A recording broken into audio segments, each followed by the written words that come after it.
When your wife goes to a lesson for learning tajweed rules, what does she learn? Tajweed rules. Money is spent on the learner and the teacher. Electricity of the office also. Efforts, money, and time. Why? Just to teach rules of tajweed. What do rules mean? Regulations. But when Abu al-Aswad al-Duali put the symbol of fatha, the mark of fatha, in agreement with Imam Ali, he didn't tell them why is this fatha. They just heard it as fatha Qur'ana, but after him came Al-Farahidi and clarified why is this fatha, which is إنما يخشى الله. This fatha is for a predicate object. Instead of the object being at the end, it is an earlier object. إن الذين آمنوا وعملوا الصالحات. This kasra is because it is an object for a feminine plural, so it is a fatha instead of a kasra. So putting the reason of the syntactic rule came later after putting the symbol of this fatha sound. So when your wife goes to learn, she is not learning tajweed, she is learning tajweed rules.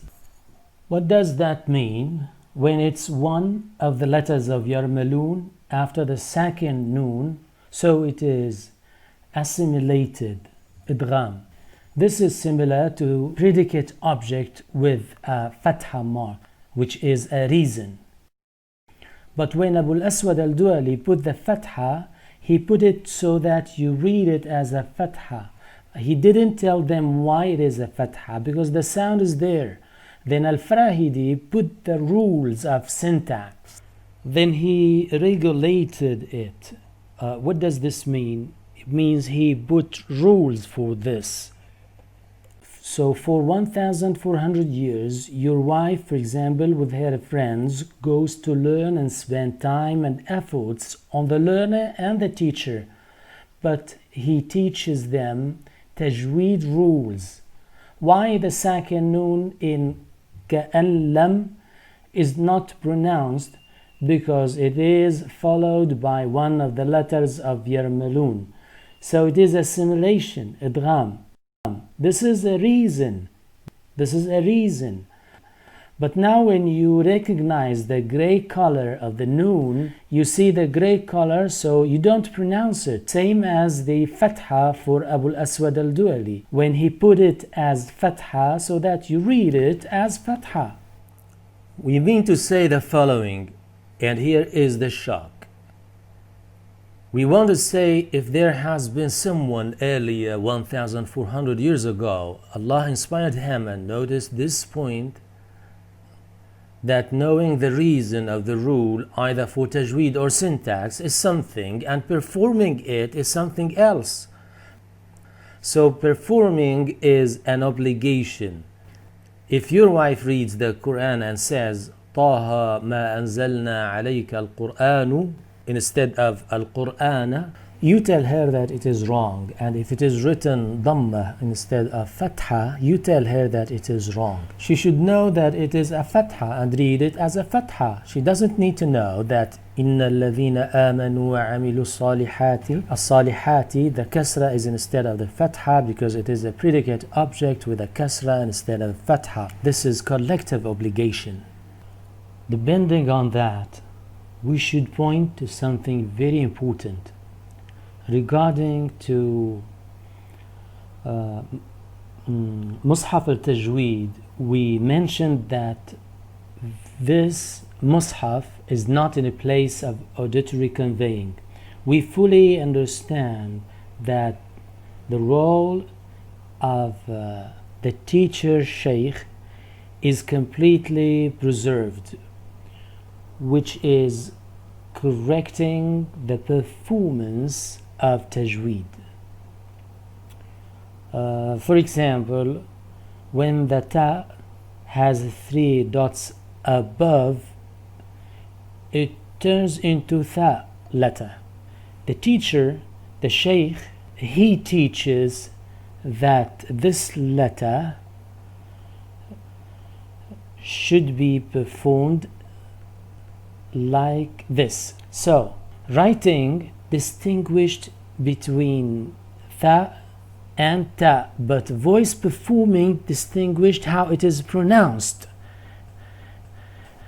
This is in regard of the importance of listening and looking. It is the same here. The red color, for example, indicates that it's mud, so that you pronounce it with the required length, 6 times mud or 5 times mud, etc. The green for ghunna, nasal twang.